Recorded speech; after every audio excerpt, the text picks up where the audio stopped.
Berachot, Daf, Chaf. On va commencer à la 4e ligne. Amar le Rav Papa, le Abaye. Rav Papa s'adresse à Abaye pour lui poser une question très curieuse.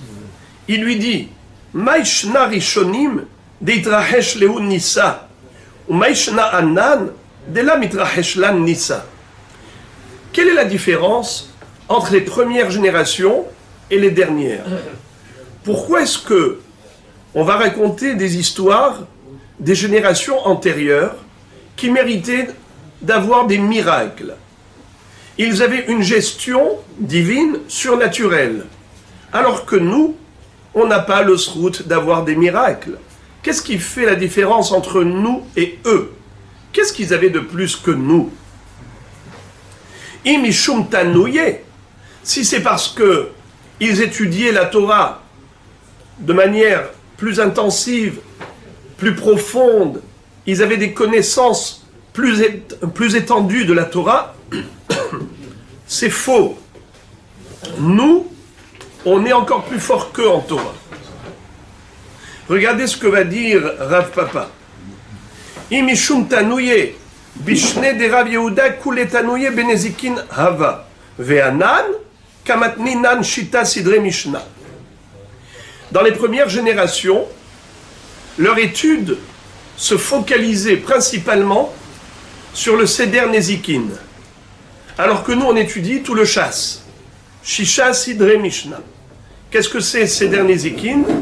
C'est la section des lois juridiques, telles que Baba Kama, Baba Metzira, Baba Batra, c'est-à-dire tout ce qu'un homme doit savoir au niveau juridique. Il y a des choses qu'on n'a pas le droit de faire par rapport aux voisins. Et si jamais on a endommagé l'autre, on se doit de lui payer des indemnités. Il y a des halachot de Ben Adam la Havero. Et le Beddin est censé faire appliquer toutes ces halachot. Les halachot de Shomrim, les halachot de Shchenim, les halachot de Mazikim, n'est-ce pas? Baba Kama, Baba Betzira, Baba Batra. C'était la principale étude des premières générations. Nachon, à l'époque de Rav Yehuda, l'élève de Rav Shmuel. Rachidi, il n'était pas très fort dans les autres Sdarim, dans les autres Sidré Mishnah. Nous, on connaît les Shisha Sidré Mishnah. Shas, c'est les initiales de Shisha Sedarim. Seder Zraim, Seder Moed, Seder Nezikin, Seder Nashim, Seder Kadashim, Seder Taharot. Les 6 sections du chasse. Nachon? En plus, Vechiyava Mate, Rav Yehuda Be'uktzin, האישה שכובשת ירק בגדרה ואמרה לה זיתים שכבשן בטרפיהן טהורים, אמר הוויות דרב ושמואל כחזינה הכה. Il y a à la fin du Shas, à la fin du Seder Taharot, il y a une masechet qui s'appelle masechet Uktzin. Elle parle du sujet de la Toum'a qu'un fruit ou légume peut subir, peut recevoir. Et elle parle principalement du din du roquette. Vous savez c'est quoi le roquette? Roquette, c'est la petite branche avec laquelle on peut tenir le fruit ou le légume. On tient le fruit ou le légume par le roquette. Et nous avons une halakha qui dit que non seulement le fruit lui-même peut devenir tamé s'il a été touché par une source d'impureté. Par exemple, un homme ou une femme qui étaient tamés, qui ont touché le fruit, un fruit qui a été mouillé à un moment donné, eh bien, ce fruit va devenir tamé.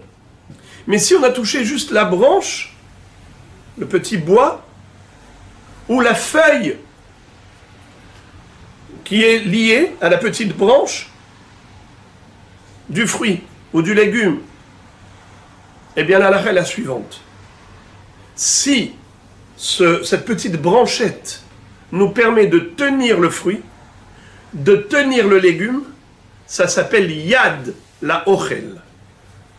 Yad la ochel, le manche de l'aliment, le manche du fruit, le manche du légume. Eh bien, il est considéré comme le légume lui-même ou comme le fruit lui-même. Et par conséquent, si une source d'impureté, un homme tamé ou une bête tméa, un reptile mort par exemple, a touché juste la branche, eh bien, c'est metamet à ochel. C'est conducteur de la touma. Pourquoi? Parce que le yad ha-ochel ka-ochel. Le manche de l'aliment, c'est comme l'aliment lui-même. C'est comme si la touma avait touché le fruit ou le légume. Et c'est pareil même pour les olives. Regardez, les olives. Vous savez que quand on cueillait, pour pas que les olives tombent à droite et à gauche, on les attrapait avec les feuilles. Eh bien, les feuilles des olives sont considérées comme yad, comme le manche pour tenir les olives. Alors, si la touma a touché la feuille, même l'olive elle-même devient tamée, bien qu'on n'a pas touché l'olive. Mais attention, Aïcha shekoveshet yerek bagdera, l'amrela zetin shekvashan betarfehen. Mais une femme qui a plongé le fruit ou le légume dans de la vinaigrette, dans du vinaigre. Vous savez comment on fait des variantes? Eh bien, on va laisser macérer des légumes dans du sel ou dans du vinaigre. Nachon. Alors, lorsqu'on plonge dans l'eau salée ou dans le vinaigre, ces légumes ou ces olives, pour les mettre en conserve, à ce moment-là, qu'est-ce qui se passe? Les feuilles d'olivier ou les petites branchettes vont se ramollir. Et désormais, ils ne serviront plus à tenir le légume, l'olive. Et donc, ils perdent leur statut de yad ha-ochel. Désormais, si je fais sortir du seau de variante ces olives avec leurs branchettes, avec leurs feuilles, ou le légume avec sa branche, et que quelqu'un de tamé n'a touché que la branchette, que la feuille d'olivier, l'olive va rester tahor, le légume restera tahor. Il ne sera plus conducteur. Pourquoi? Parce qu'une fois que c'est trempé dans un liquide, ça ramollit, c'est pas agréable de les attraper, alors on tient le légume lui-même ou l'olive elle-même, on la prend dans la main. Mais on ne va pas tenir la feuille, parce que la feuille elle est trop molle, elle s'est écrasée, et par conséquent, elle n'a plus le statut de yad ha-ochel.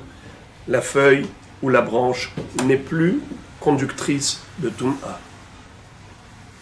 Ça, c'est ce qui est écrit dans Seder Taharot ou dans Masechet Uktzin. Et lorsque Rav Yehuda étudiait ces sujets, il disait: oh là là, combien c'est profond!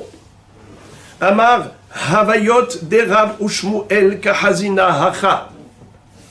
J'ai l'impression de voir ici des débats profonds de mes rabbanim, Rav Ushmuel. On sait que Rav Ushmuel était d'un très très haut niveau d'études. Et Rav Yehuda, qui était leur élève, quand il étudiait le sujet de Taharot, il trouvait ça tellement compliqué qu'il disait: quelle profondeur! J'ai l'impression d'étudier les sujets de mes rabbanim, Rav Ushmuel, Havayot, des Rav Ushmuel Kahazina Hacha. Je vois là les débats de mes grands maîtres, Rav Ushmuel. Alors que nous, Ve'anan, Rav Papa dit à Abaye, Ve'anan, nous, les dernières générations, Kamatninan, Be'uktzin, Tlesar, Metivta. On étudie le sujet de Masechet Uktzin, Tlesar Metivta. C'est quoi Tlesar Metivta? 13 yeshivot. Qu'est-ce que ça veut dire est-ce qu'on étudie dans 13 yeshivot ou on étudie ce qu'on a étudié dans 13 yeshivot? Alors, Mahloket, Rashi et Tosfot. Rashi dit, regardez Rashi, Betlesar Metivta, Beyud Gimel Panim Yesh Benenu. On étudie les sujets de Ruktzin de 13 façons.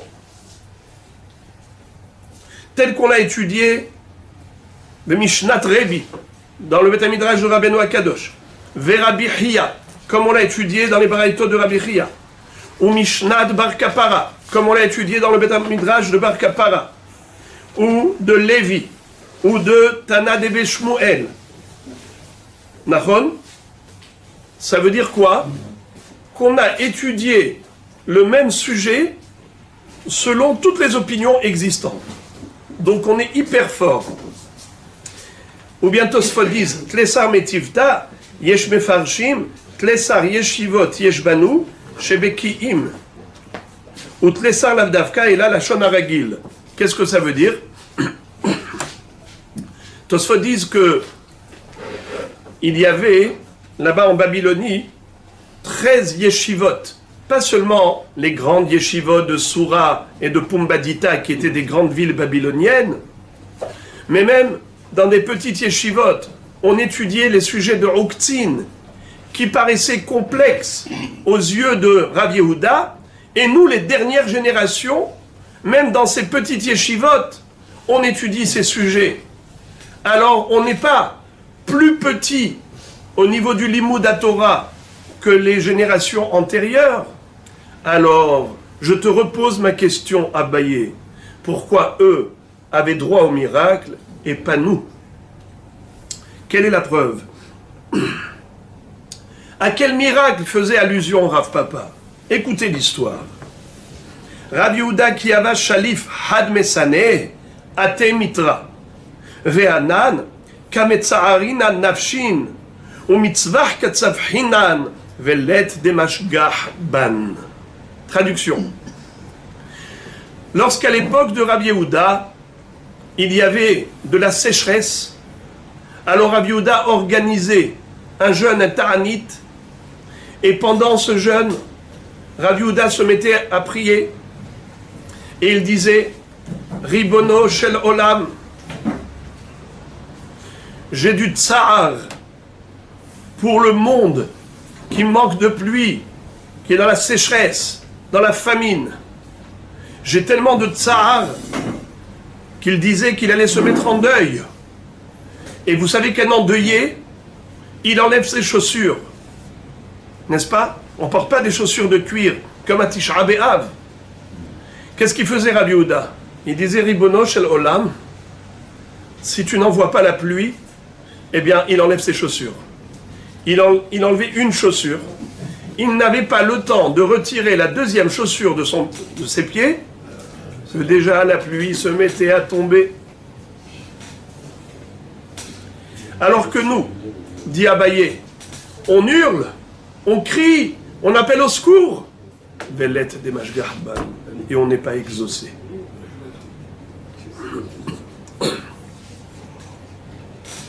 Alors, pourquoi cette différence? Écoutez la réponse qu'il lui a donnée. Amarle, Abaye répond à Rav Papa, tu veux savoir quelle est la différence? La différence, tu as raison, n'est pas au niveau de l'étude. Ils n'étaient pas meilleurs que nous en matière d'étude de Torah. Mais ils avaient quelque chose de bien meilleur que nous. Quoi? Kamae, les premiers. Havu kamasre nafshayhu akedushat Hashem. Anan, lo masrina nafshin akedushat Hashem. Les premiers étaient prêts à se sacrifier pour le Kiddush Hashem. Ils étaient prêts à se sacrifier pour le Kiddush Hashem. Pour sanctifier le nom d'Hachem, ils étaient prêts à tous les sacrifices. Comme ils faisaient preuve d'un tel amour, nos limites envers Hachem, eh bien Akadosh Baruch Hu aussi leur rendait réciproquement cet amour. Et quand ils appelaient Hachem au secours, immédiatement ils étaient agréés, exaucés, répondus. Nous, on n'est pas de ce niveau. Est-ce qu'on est prêt à de tels sacrifices? Et de quel sacrifice s'agit-il? La Gemara va tout de suite nous raconter le genre de sacrifice de cette époque-là. Ki ha de Rav Ada bar Ahava, hazie le'ai kutit, de hava levisha karbalta beshuka. On raconte une histoire à l'époque de Rav Ada bar Ahava. Un jour, il a aperçu une goya qui était habillée avec un vêtement qui n'était pas pudique. Il a cru que c'était une juive. Il était révolté, retourné. Il a dit comment une Bat Israël peut s'habiller avec autant de manque de tsni'ut. Alors il y a plusieurs explications. Soit que c'était un vêtement qui était extravagant, ça veut dire que ça attirait les yeux, et ne portait ce vêtement que des personnes, des femmes de la noblesse, du palais royal. Ou une autre explication d'après le Harour, c'est que c'était un vêtement rouge, criard, qui attire les regards. Ou selon le Beth Yosef, c'était un vêtement de sha'atnez kil'aim, c'est-à-dire qu'on voyait clairement le lin et la laine mélangés. Et on n'a pas le droit de porter un tel vêtement, nous juifs, ou juives. Regardez par exemple Rashi. Rashi dit Karbalta, Shem Levush Hashuv. C'était un vêtement important. D'accord? Ça c'est Rashi. Mais le Harour dit que c'était un vêtement rouge. D'ailleurs, c'est Karbalta. Qui est-ce qui sait c'est quoi carbolette en hébreu? C'est la crête du coq. La crête est rouge. Donc c'était Karbalta, une robe rouge. Et selon une autre explication, donc le Beth Yosef, il dit que c'était carrément du sha'atnez kil'aim, un vêtement composé de lin et de laine, chose interdite pour nous. Savar, débat Israël. Ce Rav Ada bar Ahava avait cru que cette femme c'était une juive. Alors, il n'a pas supporté qu'une juive se permette une telle profanation, une telle transgression de la Torah ou des règles de pudeur. Qu'est-ce qu'il fait? Il lui déchire ce manteau. Kam kar'en mina. Il lui a déchiré ce beau manteau. Elle a tout de suite appelé la police. Il a été poursuivi en justice.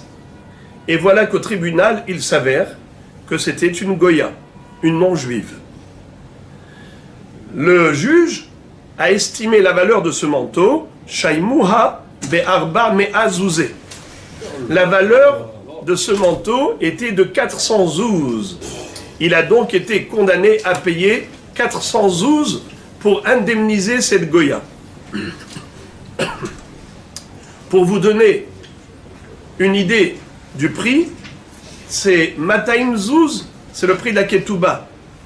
Un homme s'engage à donner à sa kala 200 zouz en cas de divorce ou de décès. C'est ce qu'un homme doit donner à sa femme au minimum, c'est 200 zouz. Après, il peut y avoir Tosefet ketouba, un surplus. Mais sinon, la somme basique. Et 200 zouz, c'est de quoi vivre à peu près une année. 400 zouz, c'est le double. Donc, c'est la raison pour laquelle on considère qu'il y avait là un sacrifice de la part de Rav Ada bar Ahava. Et d'ailleurs, Rashi nous explique que c'est la raison pour laquelle on en parle ici, alors que certainement vous vous êtes posé la question depuis tout à l'heure en vous disant « Mais comment est-ce qu'on a fait pour rentrer dans ces histoires? Comment de Kriyat Shema, qui était le sujet précédent, on en est arrivé là? Mais quel rapport avec Masechet Brachot ?» Mais pour ceux qui s'en souviennent, le DAF précédent, on avait appris que celui qui porte des vêtements de sha'atnez de kil'aim, il doit retirer ses vêtements même s'il est en pleine rue. Et que devant tout le monde, il va se retrouver dans un problème de dignité humaine. Mais il n'y a pas de kavod. Il n'y a pas de question de kavod lorsqu'il s'agit d'infraction. On n'a pas le droit de transgresser des interdits de la Torah. Et si quelqu'un se retrouve avec un vêtement sha'atnez, c'est assour mina Torah, il doit retirer ses vêtements pour ne pas transgresser le issour de la Torah. Et il n'y a pas de question de kavod. Il faut être prêt à sacrifier sa gloire, sacrifier son kavod pour ne pas transgresser la volonté divine. Entre l'importance de l'être humain et l'importance d'Akadosh Baruch Hu, la parole divine pèse bien plus lourd que la gloire humaine. C'est ça. C'est tzadikim, quand on a dit qu'ils étaient prêts à sacrifier, à se sacrifier pour sanctifier le nom d'Hachem, Masre nafshayhu, akedushat Hachem, où est-ce qu'on retrouve un kiddush Hachem dans le daf précédent? Eh bien, quelqu'un qui est capable de retirer ses vêtements où il y a dedans du kil'aim sha'atnez, un mélange de lin et laine, pour ne pas transgresser le issour de la Torah. Ils se sacrifient pour la Torah. Eux aussi, ils étaient prêts à se sacrifier pour la Torah. Il va y déchirer le manteau qui n'est pas cachère, même si finalement, il se retrouve condamné à payer 400 zouz. Et non seulement cela, condamné à payer 400 zouz, mais la chouma, la honte qu'il a subie. Regardez ce que dit Rashi. Bevakasha, regardez Rashi comment c'est beau. Au milieu de la page à peu près, dans le Dibur Amatril Benezikin Hava, Rashi dit Vehaimilta nakatacha mishum de maire shemosrim nafsham al kedushat Hashem. Ve'adhashta aire nami bemi shemevaze atzmo al kedushat Hashem nifshot kil'aim bashuk. Le rapport entre ce daf et le daf précédent, c'est qu'il y a un point commun. La capacité à pouvoir se sacrifier pour Dieu. Mais ce qui est très intéressant, les amis, quand on parle de se sacrifier, généralement, on pense à la prédisposition à se faire tuer pour notre identité juive.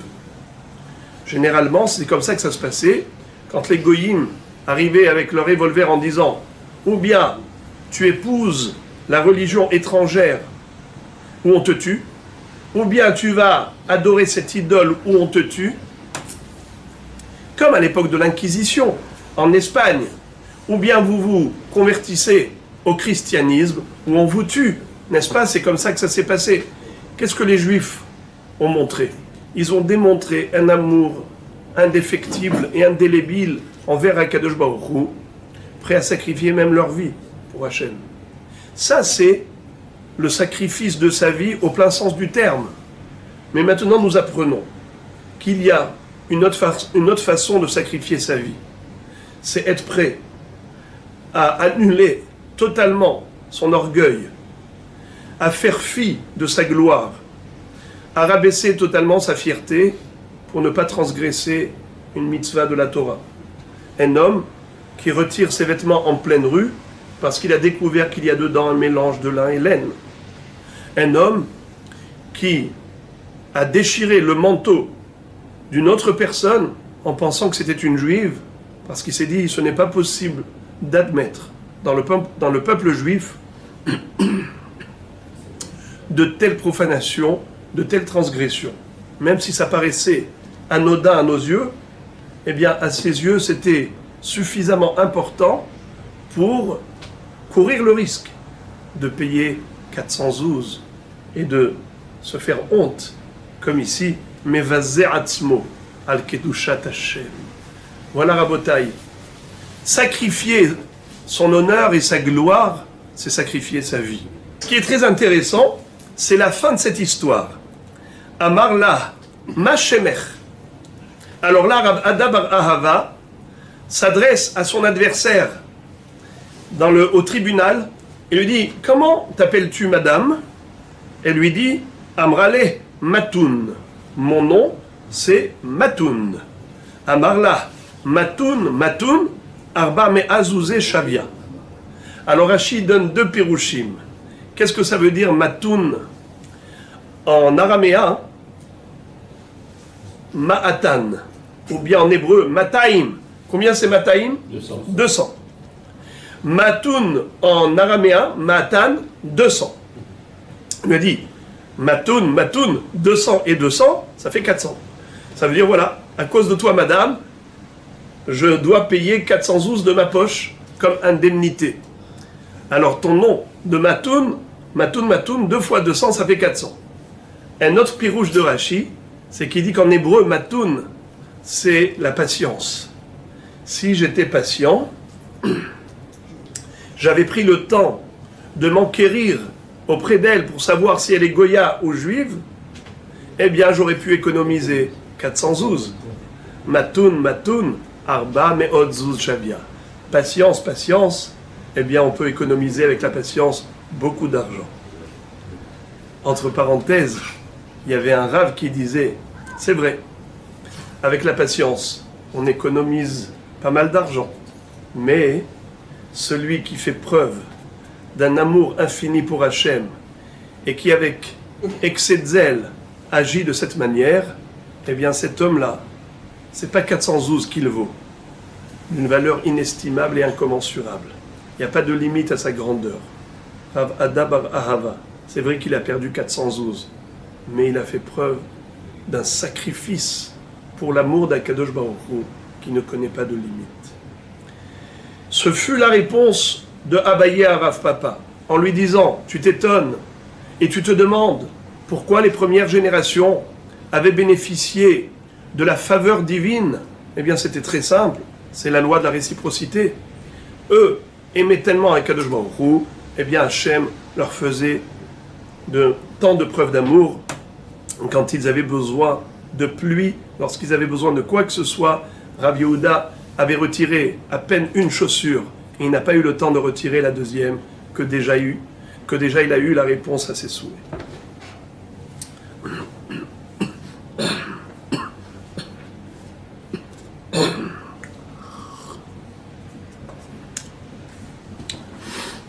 La Gemara nous raconte encore des histoires, des récits de rabbanim qui faisaient des choses qui également ne leur procuraient pas de la gloire, mais pour faire du bien aux autres, ils le faisaient tout de même. C'est dans le même esprit, dans le même ordre d'idées. Rav Gidal, Havaragil, de Avaka Azil Viativ à Sha'are Tevila. Rav Gidal avait l'habitude de s'installer à côté des portes du mikvé des femmes. Lorsque la femme Nida allait au mikvé, eh bien, lui, il se tenait là-bas, à côté. Amar leu achitavilu vachitavilu. Il leur disait, attention, voilà comment il faut faire le mikvé, il faut se tremper entièrement, il ne faut pas qu'il y ait un cheveu à l'extérieur, il faut faire attention qu'il n'y ait pas d'écran sur le corps, aucune hatzitza, même pas sous les ongles et ainsi de suite. Tellement il tenait à ce qu'elle fasse un mikvé parfait, une tevila parfaite. Amré, les Rabbanan, les Hachamim lui ont dit, Loka mistafe mar mi yetzer hara. Ils lui ont dit quoi? Rabbeinu, vous n'avez pas peur du yetzer hara? Quoi, vous parlez comme ça avec ces femmes qui vont au mikvé? Mais vous pouvez avoir des mauvaises pensées. Amar lehu, Damian be'apai ki koke hivare. À mes yeux, ces femmes paraissent comme des canards blancs, plutôt des oies. Koke hivare, comme des avazim levanim. Ça veut dire qu'il était tellement dans la kedusha, tellement dans la Torah, que lui, il n'était pas du tout séduit par l'apparence physique des femmes. Il était entièrement dans la kedusha et dans la halacha. Une histoire similaire, Rabbi Yochanan Avaragil de Havaka Azil Biyativ à Sha'aret Tevila. Rabbi Yochanan aussi avait l'habitude de se tenir pas loin de l'entrée du mikvé. Amar, il s'est dit, qui salkan benot Israël, ve'atian mi tevila mistaklan bi, ve'nehve leu zar'a de shapire kavati. Qu'est-ce que ça veut dire? Il disait,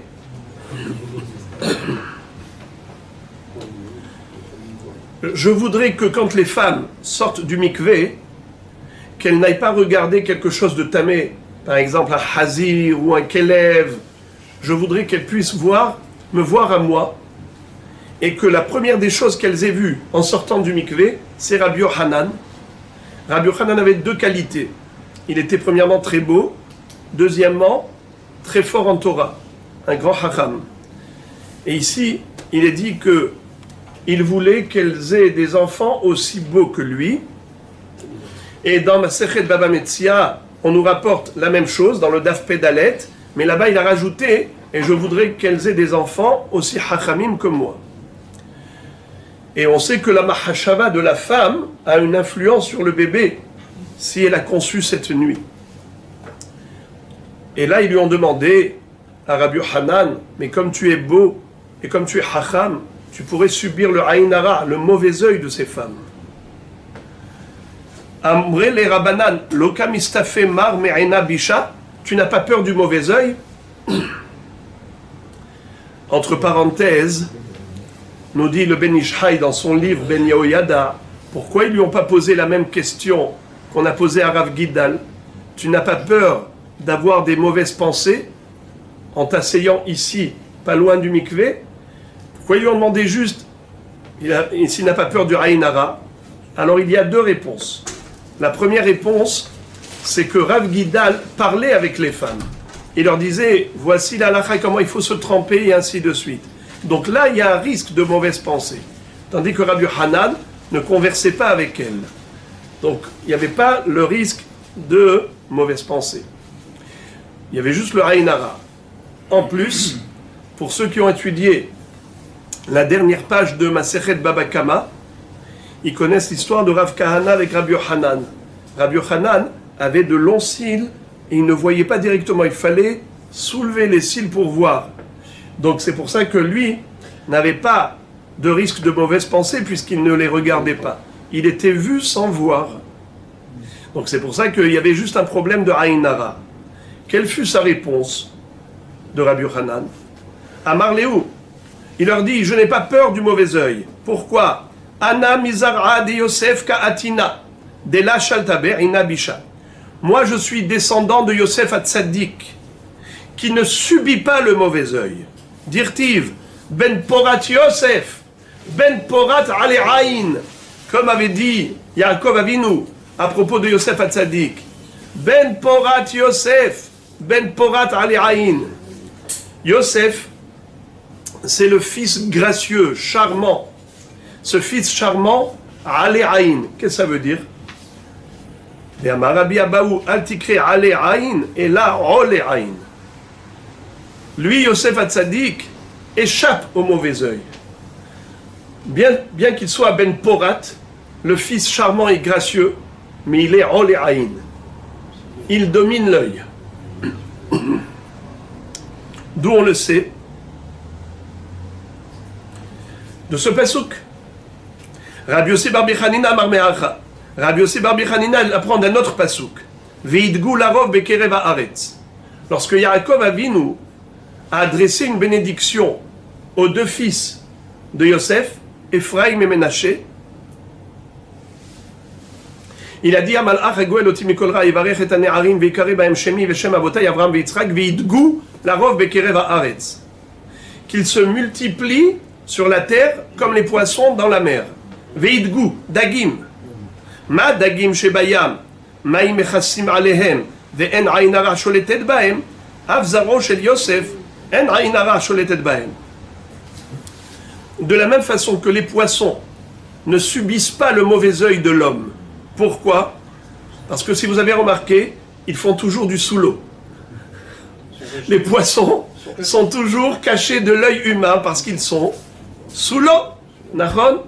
Alors, comme les dagim qui échappent au aïn hara des hommes, et c'est la raison pour laquelle ils se multiplient tellement, eh bien, les descendants de Yosef sont semblables à des dagim. Veidgu larov bekerev haaretz. Veibaitima, encore une autre explication pour laquelle Yosef et sa descendance échappent au aïn hara, parce que c'est écrit comme ça. Aïn shelo ratzta lizon, mima she'eno shelo, en aïn hara, sholetet bo. L'œil qui n'a pas voulu jouir d'une vision interdite, à savoir la femme de Potiphar, Yosef Hatzadik n'a pas voulu regarder la femme de Potiphar parce qu'elle lui était interdite. Alors non seulement qu'il n'a pas voulu faire la Havera avec elle, mais il n'a même pas voulu jouir de ce regard. Eh bien, l'œil qui domine le mauvais penchant, le Yetzer Hara, ne peut pas être dominé par le Aïn Hara. Même le jour de son intronisation, les filles égyptiennes jetaient des bijoux. Elles étaient sur la muraille et elles voulaient attirer le regard de Yosef. Elles n'ont pas réussi. Il a dit non, je ne vais pas regarder des jeunes filles avec qui je peux me marier. Pourquoi faire? Ben Porat Yosef, Ben Porat Ale Aïn, Banot Tsaada Ale Shur. Il y avait un défilé de mode là-haut, sur les murailles. Eh bien, toutes ces jeunes filles de Mitzrayim jetaient des bijoux dans la calèche, dans le carrosse royal de Yosef, pour attirer son regard, parce qu'il était tellement beau. Il a dit non. Eh bien voilà, grâce à cela, lui a dominé ses yeux, aucun œil ne peut dominer Yosef. Nouvelle Mishnah. Nashim va'avadim uktanim peturim mikriyat shema umina tefilin v'chayavin bitfila ou bimzouza ou bebirkat Amazon. La Mishnah nous enseigne que les femmes, ou bien les esclaves cananéens, Evet Kenaani ou Shifra Kenaanit, ou Ktanim, ainsi que des enfants qui ne sont pas bar mitzvah, Ptorim Mikriyat Shema, sont dispensés de la mitzvah de lire le Shema le matin et le soir, ou Minat Tefilin, sont également dispensés des Tefilin. Alors je répète les trois catégories. Nashim, les femmes. Avadim, on ne parle pas de Eved et Ivri, on parle de Eved Kenaani. Ktanim, des petits-enfants. Qu'est-ce qu'on appelle petits-enfants? Mahloket Rashi et Tosfot. D'après Rashi, il s'agit même des enfants qui ont atteint l'âge de l'éducation, dont le père a l'obligation de les éduquer à faire des mitzvot. Par exemple, on connaît la règle qu'un katan hayodé alenanea aviv lokech lo lulav. Un petit qui sait prendre le lulav et il saura manier le lulav, le père il a l'obligation d'en lui en acheter. Nachon? Eh bien Rashi nous dit que pour Kriyat Shema et pour Tfilin, même si l'enfant a atteint l'âge de l'éducation, s'il n'est pas encore bar mitzvah, il n'y a pas de triouf pour le père de l'éduquer à réciter le schéma matin et soir, ou de l'éduquer à porter les téphilines. Pour quelle raison? Regardez s'il vous plaît le dernier Rashi de la page. Ktanim, afilu katan sheigi al chinuch, lo itilu al aviv lechanecho, bekriyat shema, les filles she'eno matsui tamid, kshemagia zman kriyat shema. Car le père voyage, le père il se trouve en déplacement ici et là, il n'est pas présent à côté de l'enfant à l'heure du schéma le soir ou le matin. Alors comment tu vas obliger le père à éduquer son fils à réciter le schéma, alors que le schéma c'est une mitzvah régulière de tous les matins, tous les soirs, et le père n'a pas la possibilité d'avoir son fils sous la main tout le temps. Et aussi Tfilin, je tourne la page, regardez le premier Rashi de la page en haut. Umina tefilin, mishum de stam katan, eno yodea lishmor gufo, shelo yafiach bahem. Pourquoi est-ce que le père n'a pas l'obligation d'éduquer son fils à porter les tefilin avant la bar mitzvah? Étant donné qu'il n'est pas encore conscient, il n'est pas bar mitzvah, il risque de manquer de respect aux tefilin. Quand il porte les tefilin, il peut lâcher des odeurs, il peut ne pas avoir un comportement d'hygiène nécessaire et requis par rapport à la kedusha des tefilin. Rashi nous dit donc que même si l'enfant a atteint l'âge de Hinouch, mais pas pour ces deux mitzvot, ni pour Kriyat Shema, ni pour Tefillin. Mais Tosfot n'est pas d'accord. Tosfot prétendent que la Mishnah qui a exempté les enfants de la mitzvah de Kriyat Shema et de Tefillin, on parle de Katan Shelo Higia Lechinur, un enfant qui n'a pas encore atteint l'âge de l'éducation. Et même si ces mitzvot sont d'une extrême importance, tels que Kabbalat Ol Malchut Shamaim, ou Tefillin, où on porte le nom d'Hachem sur soi, il ne faut pas croire qu'on va maintenant faire appliquer cette mitzvah par des enfants de bas âge. On sait par exemple qu'il faut leur enseigner la Torah. Comment c'est écrit dans Rashi, sur le Chumash, à propos du Pasuk, Velimadtem otam et benechem ledaber bam, Ima'an yirbu yemechem vime benechem ala adama. Qu'est-ce que dit Rashi? Rashi dit, Tinok mathil ledaber, aviv melamdo, Torah tziva lanu Moshe morasha kilat Yaakov. L'enfant commence à balbutier. Déjà, tu lui mets dans le biberon Torah tziva lanu Moshe morasha. Mais pas Kriyat Shema et Tefillin. Tu n'as pas d'obligation à lui enseigner Kriyat Shema et Tefillin, et porter les Tefillin, même si c'est des mitzvot importantes, mais étant donné qu'il n'a pas atteint l'âge de l'éducation.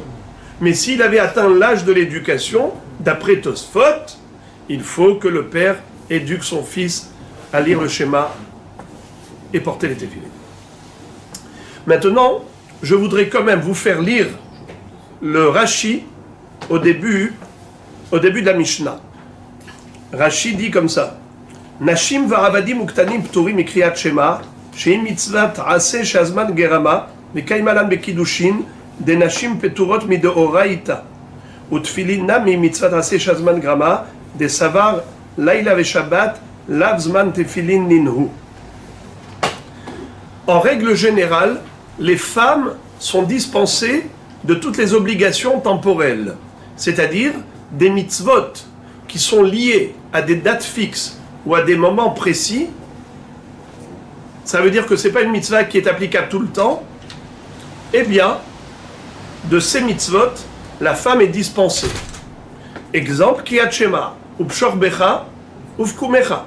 Il y a le Zman de Kriyat Shema, puisque c'est mitzvat aseh chez Azman Gerama, Nashim Peturot, les femmes sont dispensées. Également Tefillin, nous dit Rashi, que cette Mishnah pense que la nuit ou le Shabbat, c'est pas un Zman de Anahat Tefillin, c'est uniquement en semaine et en journée. Donc c'est un Zman, puisque cette obligation est temporelle, les femmes sont dispensées. Et nous avons une deuxième règle, c'est que toutes les mitzvot dont la femme est dispensée, le Eved Kenaani, l'esclave cananéen ou la servante cananéenne, est aussi dispensée. On l'apprend par Gezerah Shava. Il y a le même mot qui figure dans les deux sujets. À propos de la femme, c'est écrit Vekatav la, Sefer Keritut, le mot la. Il lui donnera le get s'il veut divorcer son épouse. Et on retrouve le mot la à propos d'une shifha qui a été libérée. O hufsha lo nitan la, si cette servante n'a pas été libérée.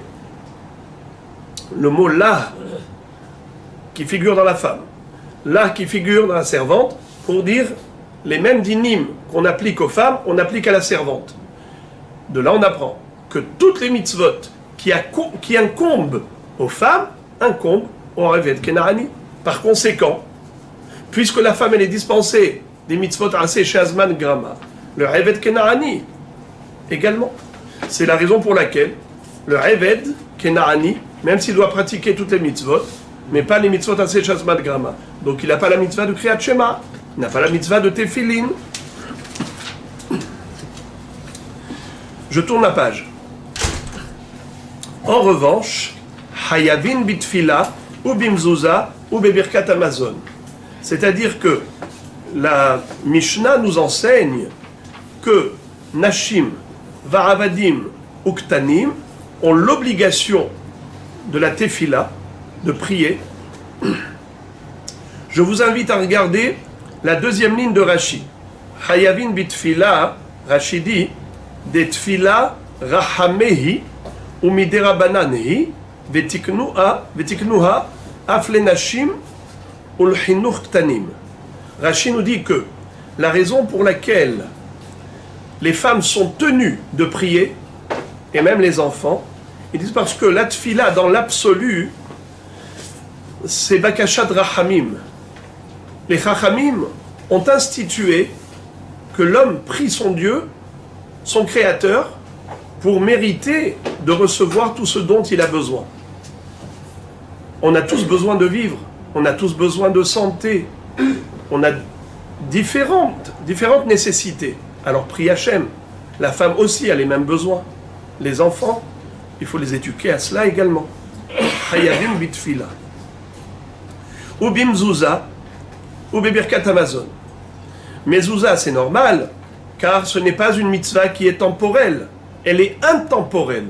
Tout le temps, on a la mitzvah de mezouza. Donc c'est une obligation qui incombe aux femmes, comme aux hommes.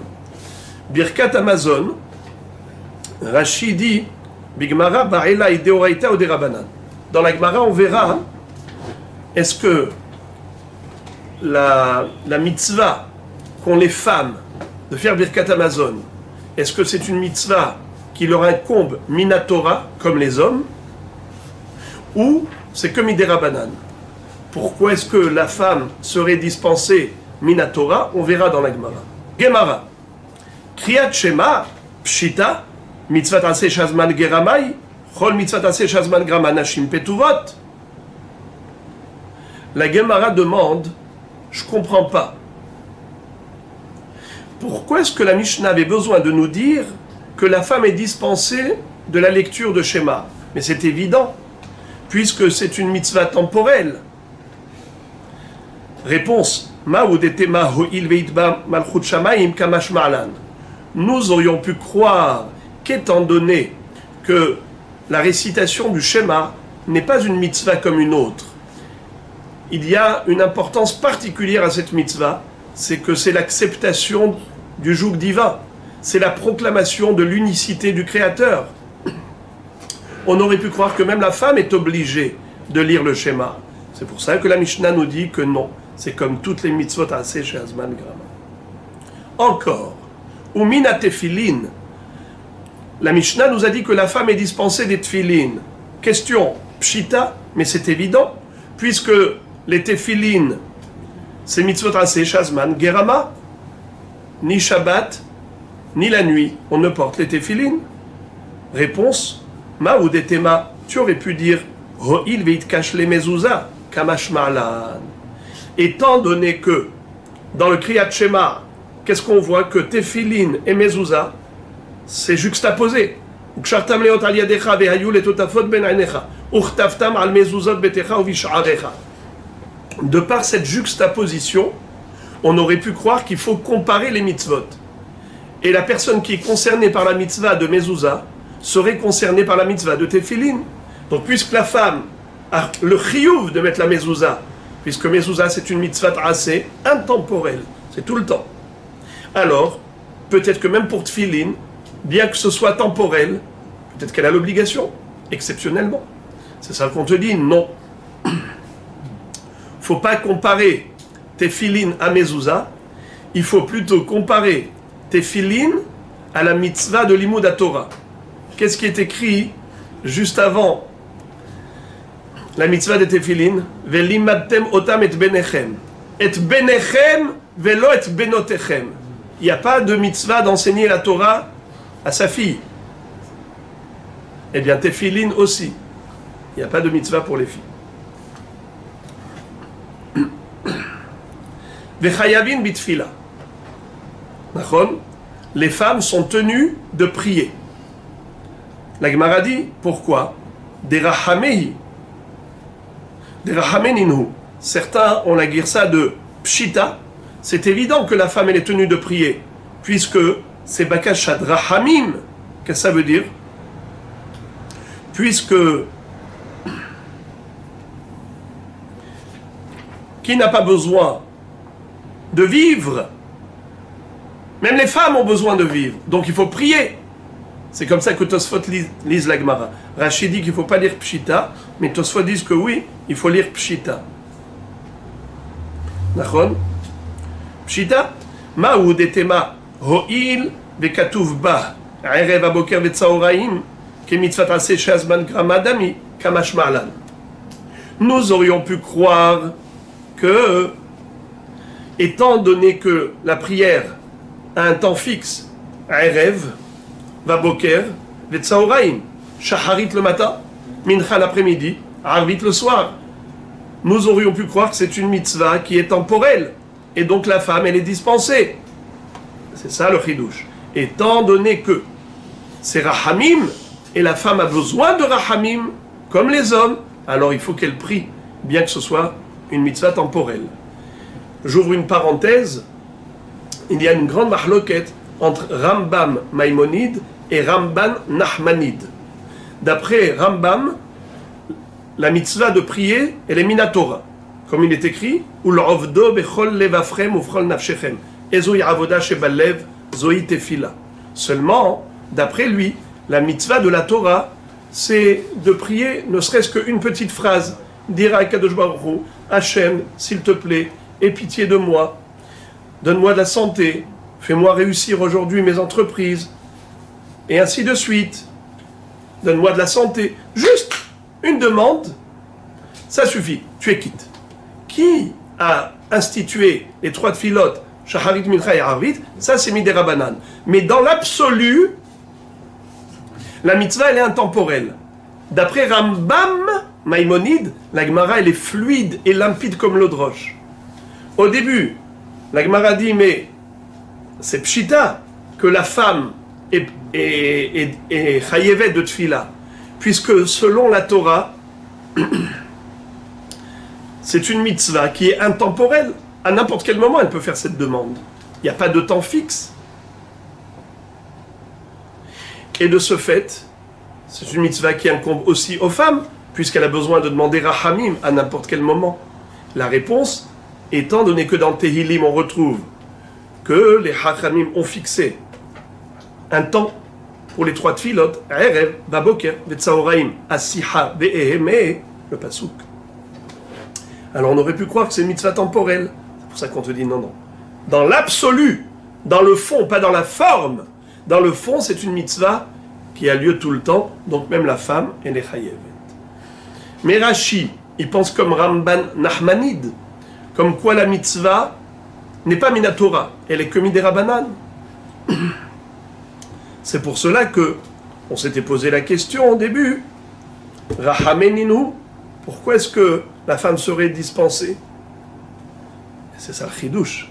Le chidouche, c'est qu'étant donné que quand même les chachamim ont institué ça de manière fixe, shaharit, mincha, arvit, donc on aurait pu croire que c'est une mitzvah, c'est derabanan, qui est temporelle, et donc la femme, elle serait dispensée. Le chidouche, il est que non. Puisque c'est rahamim, bien qu'il y ait un zman fixe, ot filot midera banan, mais rahamim, tout le monde en a besoin. Même la femme. Encore. Ou bimzouza. La femme est chayevet de mezouza. La Gemara demande pshita, mais c'est évident, puisque c'est une mitzvah intemporelle. Réponse. Ma'u detema ho'il vitkash le Talmud Torah kamash ma'lan. Puisque dans le texte de Kriyat Shema, on voit que la mitzvah de Tefillin, ça a été écrit juste à côté de la mitzvah de Limud Torah. Regardez Rashi. Nakish mezuzah le Talmud Torah dirtiv velimadtem otam et benechem vesamichle uchtavtam.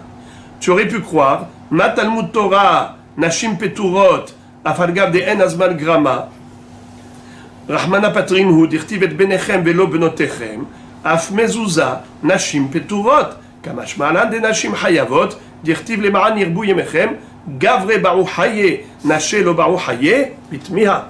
C'est-à-dire,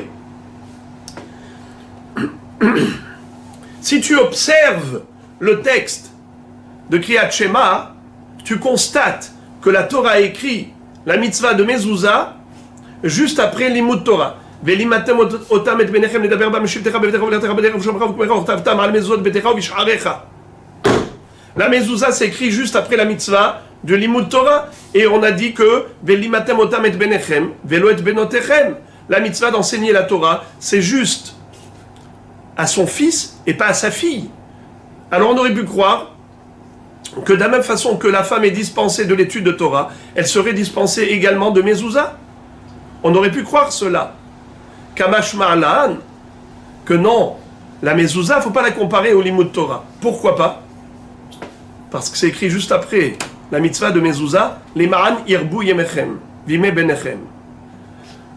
Gavre ba'e haye, nashim lo ba'u haye. Il n'y a que les hommes qui ont besoin de vivre, et les femmes n'ont pas besoin de vivre, bien sûr.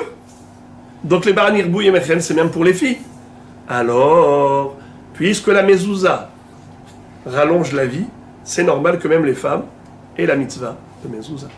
Ou Birkat Amazon. La femme est tenue de réciter Birkat Amazon après le repas.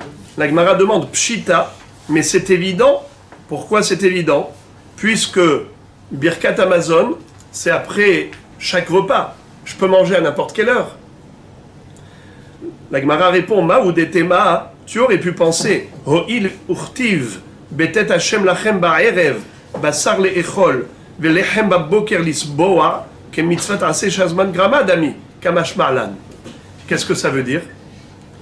Am Israël, en sortant d'Égypte, nous dit le Midrash, il ressemblait à des coqs qui picorent toute la journée.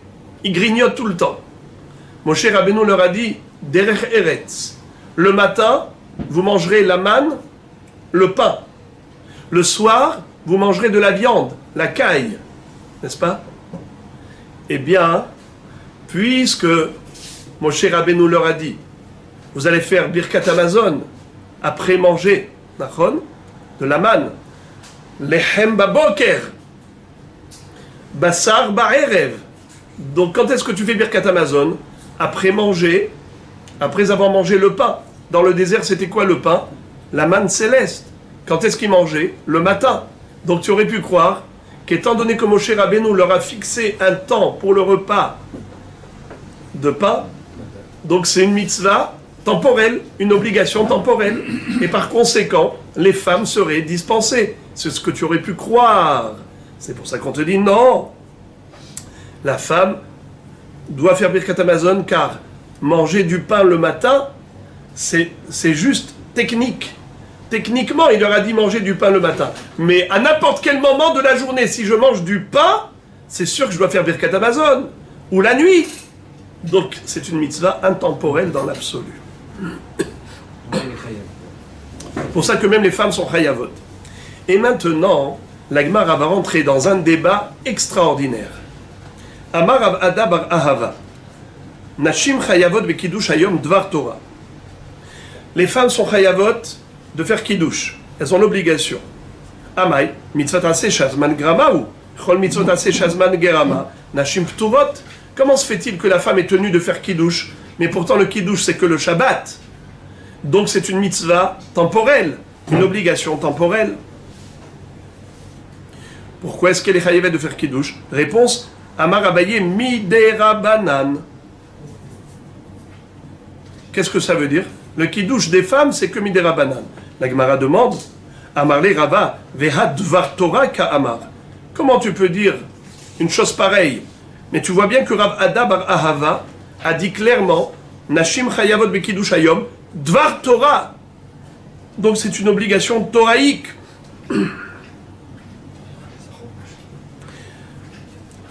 Verot kol mitzvot asen haybinu miderabanan. En plus, si tu me dis que c'est que miderabanan, en quoi le kiddush se distingue de toutes les autres obligations? Tu devrais dire que toutes les mitzvot aseh shazman grama, que Nashim Peturot, toutes les obligations temporelles dont les femmes sont dispensées, tu devrais dire elles sont dispensées minatora, mais elles sont hayavot miderabanan. On n'a jamais dit ça. Pourquoi tu le dirais pour le kiddush? Ella amarava.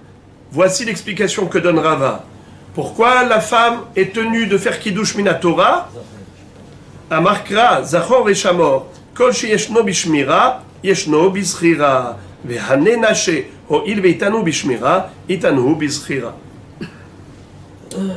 Nous savons que Shabbat, il y a deux mitzvot, Zachor et Shamor. Zachor et Shamor, bedibur ehad. Qu'est-ce que ça veut dire? Dans les premières tables de la loi, il est écrit Zachor et Yom HaShabbat et Kadesho. Dans les deuxièmes tables, il est écrit Shamor et Yom HaShabbat. Que veut dire Shamor? Shomer Shabbat, c'est s'abstenir de travailler pendant Shabbat. S'abstenir d'effectuer l'un des 39 travaux. C'est Assour, Lotarase Kol Melacha. C'est ça l'Ishmor Shabbat. Zachor et Yom HaShabbat, c'est la mitzvah du Kiddush. Mentionner le Shabbat. Se souvenir du Shabbat verbalement. Comment? Zochre ou bidvarim, biknisato, bitziato. Tu es Zocher et ta Shabbat à l'entrée du Shabbat, à la Havdalah. Donc Zachor et Yom HaShabbat, les Kadesho. Puisque Akadosh Baruch Hu a juxtaposé les deux. D'ailleurs, il nous a donné les deux mitzvot en même temps. Zachor ve Shamor bedibur ehad. Dans le même commandement, des 10 commandements, quand Akadosh Baruch Hu il a dit Zachor et Yom HaShabbat, il a dit aussi Shamor et Yom HaShabbat. Chose qu'un homme ne peut pas prononcer, chose qu'un homme ne peut pas entendre. Il n'y a que Akadosh Baruch Hu qui peut dire deux phrases en même temps. Il n'y a que Akadosh Baruch Hu qui peut nous faire entendre deux phrases en même temps. C'est ce qu'on dit d'ailleurs. Shamor ve'zachor bedibur ehad hishmi'anu el hameyuhad Hashem ehad ushmo ehad leshem ultiferet veliteila. C'est-à-dire, qui est-ce qui peut te faire entendre et qui peut dire Shamor ve'zachor bedibur ehad? Qui? Il n'y en a qu'un seul. Ishmi'anu el hameyuhad Hashem ehad ushmo ehad. C'est lui qui nous a dit la mitzvah, qui nous a donné la mitzvah de Zachor et de Shamor. Alors les amis, est-ce que la femme est tenue d'être Shomeret Shabbat? Bien sûr. Pourquoi? L'Otarase Kol Melacha n'effectue aucun travail Shabbat. Est-ce qu'il y a une différence entre les hommes et les femmes dans les interdictions? Non. C'est que dans les obligations. Mitzvot Aseh, une obligation temporelle, Shazman Geraman Hashim Torot. Mais Mitzvot L'Otarase, pour les interdictions, il n'y a pas de différence entre temporel ou intemporel. Zman Gerama ou pas Zman Gerama, ça ne change rien. Donc il est évident que la femme est frappée d'interdiction de faire un travail Shabbat comme les hommes. Donc puisqu'elles sont tenues de respecter le Shabbat en s'abstenant de travailler, eh bien elles sont tenues de faire Kiddush le Shabbat, comme il est dit Zachor et Yom HaShabbat et Kadesh. Voilà pourquoi c'est une exception qui échappe à la règle générale. Généralement, la femme est dispensée d'une obligation temporelle, sauf Kiddush, parce que Zachor ve Shamor, Mishi yeshno bishmira, yeshno bizchira. Il y a d'autres exceptions. Et maintenant, la Gemara, comme je vous l'ai promis, va soulever un débat très intéressant, très curieux. Amarle Ravina les Rava. Ravina pose la question à Rava. Nashim bebirkat Amazon de Oraïta ou de Rabbanan. C'est vrai que la Mishnah nous a dit que la femme est tenue de réciter Birkat Amazon après manger. Mais qui est-ce qui oblige la femme à réciter Birkat Amazon? Est-ce que c'est la Torah ou bien c'est juste une institution rabbinique? La Gemara demande, Lemay nafkamina, quelle est la conséquence de cette question? Quelle est l'incidence? Qu'est-ce que ça te change? Si c'est les Hachamim ou si c'est la Torah. Après tout, elles sont obligées de réciter Birkat Amazon. Ta question, elle n'est que théorique. Est-ce que ça a une répercussion pratique? Eh bien, la Gemara de répondre, vous savez, quelle est l'incidence? Les Apouk et Rabim Yedechovatan. Iamar de Oraïta, Ate de Oraïta ou Mapik de Oraïta. Iamar de Rabbanan, Haved. שאינו מחויב בדבר. וכל שאינו מחויב בדבר, אינו מוציא את הרבים ידי חובתן. Qu'est-ce que ça veut dire? La Gemara nous dit que nous avons une règle. C'est que une personne qui elle-même n'est pas tenue d'une mitzvah ne peut pas acquitter quelqu'un d'autre qui est hayav d'un mitzvah. Par exemple, Heresh shote vekatan. un fou. Si par exemple le fou vous a récité le kiddush, est-ce qu'il peut vous acquitter? Non. Un katan qui n'est pas chayav du kiddush, vous a récité le kiddush, vous a acquitté? Non. Pourquoi? C'est une règle. Pour pouvoir acquitter l'autre d'une mitzvah, il faut soi-même être chayav de la mitzvah. Si soi-même on n'est pas chayav, on ne peut pas acquitter les autres. Kol she'eno mechuyav badavar, eno motzi acherim yedei chovatam. Maintenant, regardez. Si on dit que la femme, elle est chayavet de Birkat Hamazon que midei Rabbanan, et son mari, ou n'importe quel homme, est chayav de Birkat Hamazon mina Torah. Donc ils n'ont pas le même niveau d'obligation. D'accord? Alors la femme, qui aura récité Birkat Hamazon, ne peut pas acquitter son mari de son devoir de Birkat Hamazon, parce que lui, il est chayav mina Torah, et elle est chayavet que midei Rabbanan. Mais si tu me dis que la femme, elle est chayavet de Birkat Hamazon min ha-Torah, alors elle pourra acquitter son mari de Birkat Hamazon. Shomeya Keone, n'est-ce pas? Elle va réciter Birkat Hamazon et elle acquitte par audition. Il y a une mahloket entre Rashi et Tosfot ici, à savoir pourquoi on pourrait croire que la femme est dispensée de Birkat Hamazon. Mais pourtant, on vient de le dire que Birkat Hamazon, c'est une obligation intemporelle. Il n'y a pas de zman pour Birkat Hamazon. À n'importe quel moment où tu manges, la nuit ou le jour, tu es chayav de Birkat Hamazon. Donc si ce n'est pas une mitzvah de Raseh chez Asman et Gerama, pourquoi est-ce que les femmes pourraient être dispensées Minatora? D'après Rashi, c'est parce que elles n'ont pas hérité de la terre d'Israël. Elles étaient avec les hommes, mais elles n'ont pas hérité personnellement. Or, dans la Torah, qu'est-ce qui est écrit? Ve'achalta ve'savarta u'berachta et Hashem Elokecha al ha'aretz ha'tova asher natan lach. Donc la femme qui n'a pas reçu le Eretz, et même les filles de Tselofhad qui ont reçu une part en Eretz Israël, ce n'était pas leur part à eux, à elles, c'était la part de leur père. C'est ce qu'elles ont réclamé, la part du père, Tselofhad. Tosfot ne sont pas d'accord avec Rashi. Ils disent, mais si c'est comme ça, même les Lévi'im, les Kohanim, devraient être dispensés de Birkat Hamazon, puisque eux aussi n'ont pas hérité d'une terre agricole comme les autres.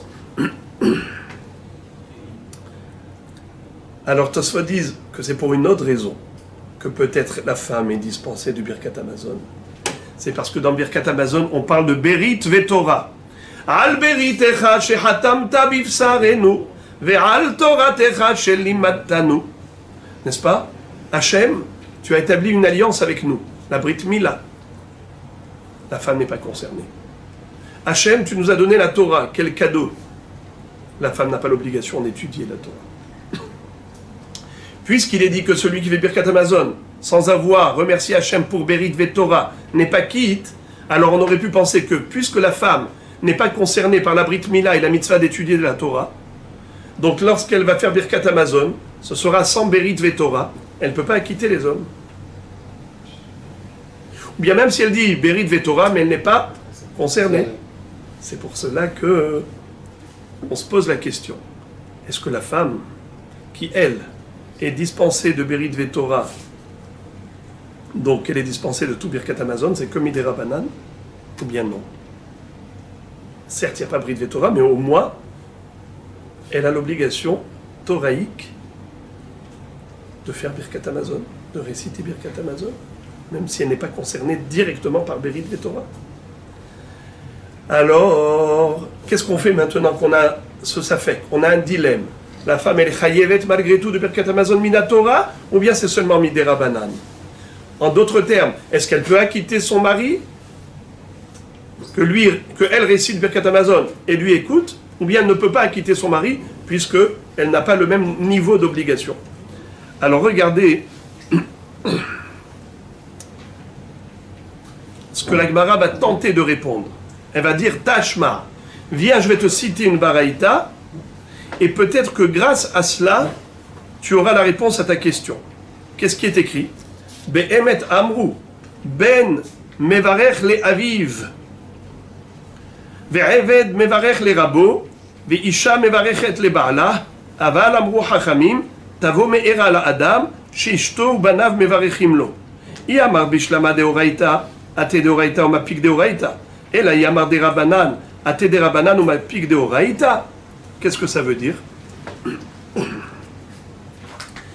Il est écrit dans cette baraïta trois choses. Ben mevarech le aviv. Un enfant qui n'est pas bar mitzvah peut faire birkat Hamazon pour acquitter son père par audition. Le père ne sait pas lire, l'enfant sait lire. Il peut acquitter son père. Eved mevarech le rabo. Le rave ne sait pas lire, c'est-à-dire le maître, mais son serviteur, son esclave, sait lire. Il peut l'acquitter. Isha mevarechet le ba'ala. La femme, elle sait lire, le mari ne sait pas lire. Elle était au Lupan, donc elle a appris à lire. Alors, qu'est-ce qui est écrit dans la Braïta? Elle peut acquitter son mari. Lui, il écoute et il s'acquitte de birkat Hamazon. Avalamru hachamim. Mais hachamim ont dit Tavo me'era le adam sheishto banam bevarchim lo. Un homme pareil mérite la malédiction. Comment? Il ne sait pas lire? Comment il n'a pas pris à cœur d'aller apprendre à lire l'hébreu? Il faut que ce soit sa femme ou son petit garçon qui lui lise. Mazé. Déduction faite de cette baraïta que la femme, elle est obligée de faire birkat Hamazon, minatora. Parce que si c'était que midera banan, comment elle peut acquitter son mari? Or, dans cette baraïta, il est écrit qu'elle peut acquitter son mari. Iyamar bishlama de oraita, ate de oraita, ou ma pique de oraita. Et là, Iyamar de rabanan, ate de rabanan, ou ma pique de oraita. La Gemara réfute cette preuve, elle dit ma pitom. Ce n'est pas une preuve.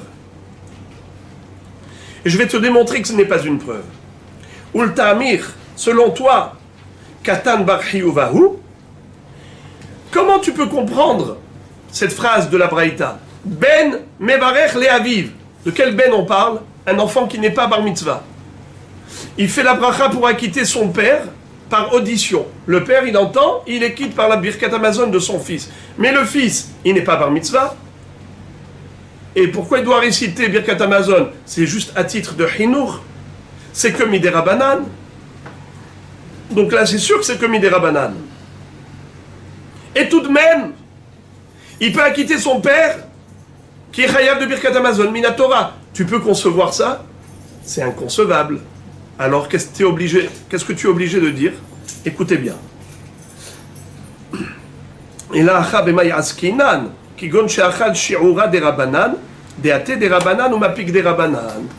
ici, on parle d'un cas particulier. On parle d'un papa qui a mangé que kazaït. Qui est-ce qui a dit que lorsqu'on mange que kazaït, déjà il faut faire birkat Hamazon? C'est les chachamim. Car minatora, pour être chayav de birkat Hamazon, il faut manger à satiété. Il faut se rassasier. Ve'achalta ve'sava'ta ou berachta.